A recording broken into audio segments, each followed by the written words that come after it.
প্রধানমন্ত্রী হিসেবে খালেদা জিয়া যত উন্নয়নমূলক ও যুগান্তকারী কাজ করে গেছেন সেসব নিয়ে কখনোই তেমন আলোচনা হয়নি, কারণ খালেদা জিয়া উন্নয়নের বাণী শুনিয়ে ক্ষমতা আঁকড়ে ধরতে চাননি। তার দল বিএনপিও নিজেদের আমলের সাফল্যগুলো নিয়ে খুব একটা কথা বলে না। রাষ্ট্র বিনির্মাণে খালেদা জিয়ার কিছু উল্লেখযোগ্য কাজ দেখে নেওয়া যাক। মুক্তিযুদ্ধকে নিজেদের গণ্ডিতে সীমাবদ্ধ করে রাখার জন্য আওয়ামী লীগের সমালোচনা আছে, খালেদা জিয়া ও বিএনপির ক্ষেত্রে সেটা নেই। অথচ মুক্তিযুদ্ধ ও মুক্তিযোদ্ধাদের সম্মানিত করার ক্ষেত্রে খালেদা জিয়ার অবদানটা অসামান্য। তিনি ক্ষমতা এসে মুক্তিযুদ্ধের স্মৃতিরক্ষা ও স্মৃতি বিজড়িত স্থানসমূহ সংরক্ষণের উদ্যোগ গ্রহণ করেন। রায়ের বাজারে শহীদ বুদ্ধিজীবী স্মৃতিসৌধ নির্মাণ করে মুক্তিযুদ্ধে পাকিস্তানিদের হাতে নির্মমভাবে প্রাণ হারানো বুদ্ধিজীবীদের প্রতি জাতির সম্মান প্রদর্শনের ব্যবস্থা করেন। এরপর 2001 সালে সরকার গঠন করে খালেদা জিয়া মুক্তিযোদ্ধাদের কল্যাণে সরাসরি সরকারকে সম্পৃক্ত করার জন্য মুক্তিযুদ্ধ বিষয়ক মন্ত্রণালয় প্রতিষ্ঠা করেন। তার নির্দেশে মুক্তিযোদ্ধা তারামন বিবিকে খুঁজে বের করে মুক্তিযুদ্ধে তার অবদানের স্বীকৃতি স্বরূপ রাষ্ট্রীয় পদক বীর প্রতীক হস্তান্তর করা হয়। খালেদা জিয়া পাকিস্তানে অসম্মানিত অবস্থায় পড়ে থাকা মুক্তিযুদ্ধের বীর সৈনিক বীরশ্রেষ্ঠ মতিউর রহমানের দেহাবশেষ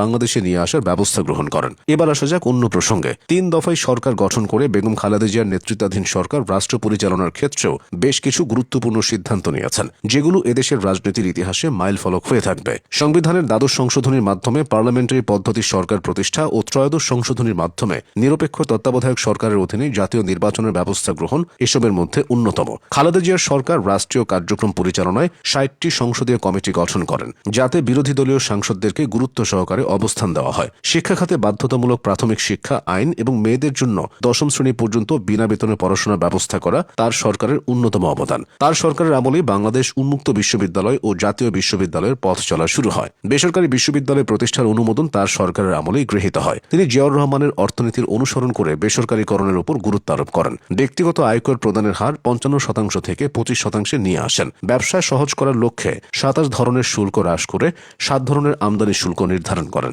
বেগম খালেদা জিয়া বাংলাদেশে মুক্তবাজার অর্থনীতির সূচনা করেন। দেশের ভূভাগের খনিজ সম্পদকে কাজে লাগাতে বড় পুকুরিয়ায় কয়লা খনি ও মধ্যপাড়ার শ্বেত পাথরের খনি থেকে উত্তোলন কার্যক্রমের সূচনা তার সরকারের আমলেই করা হয়। বেগম খালেদা জিয়ার শাসনামলে নারীদের আত্মনির্ভরশীল রূপে গড়ে তোলার জন্য প্রধানমন্ত্রী তহবিল থেকে সহজ শর্তে ঋণ সহায়তা প্রকল্প গ্রহণ করা হয়। আত্মকর্মসংস্থান কর্মসূচির অংশ হিসেবে সহজ শর্তে ঋণ সেবা সহায়তায় তিনি আনসার ভিজিবি ব্যাংক প্রতিষ্ঠা করেন। স্বাস্থ্য খাতে সমস্যা ও সংকট নিরসনে তার সরকার সমূহের কার্যক্রম সুবিদিত। প্রতিটি উপজেলা স্বাস্থ্য কমপ্লেক্সকে 31 থেকে 50 শয্যায় উন্নীতকরণ এবং জেলা কমপ্লেক্সকে 100 থেকে 250 এবং 50 থেকে 100 শয্যায় উন্নীত করা হয়। দেশের শতকরা 90% মানুষের জন্য তার সরকার সুপেয় পানির ব্যবস্থা করতে সক্ষম হয়। বাংলাদেশে টেলিকমিউনিকেশন খাতেও খালেদা জিয়ার অবদান অনস্বীকার্য, কারণ তার সময়ে সেলুলার ফোন ও আইএসডি ফোনের সূচনা হয়। অন্তত 3 লক্ষ টেলিফোন সংযোগ চালু করা হয়। বেগম খালেদা জিয়ার সরকার 330টি উপজেলাকে বিদ্যুতায়নের আওতায় নিয়ে আসে। উপকূলীয় এলাকাগুলোতে 1000-এরও বেশি সাইক্লোন সেন্টার নির্মাণ করেন। ধর্মীয় সম্প্রীতি প্রতিষ্ঠায় বেগম খালেদা জিয়ার সরকার প্রবল গুরুত্ব দেয়। তার সরকারের আমলে এদেশে অসংখ্য মসজিদ, মন্দির, ঈদগাহ এবং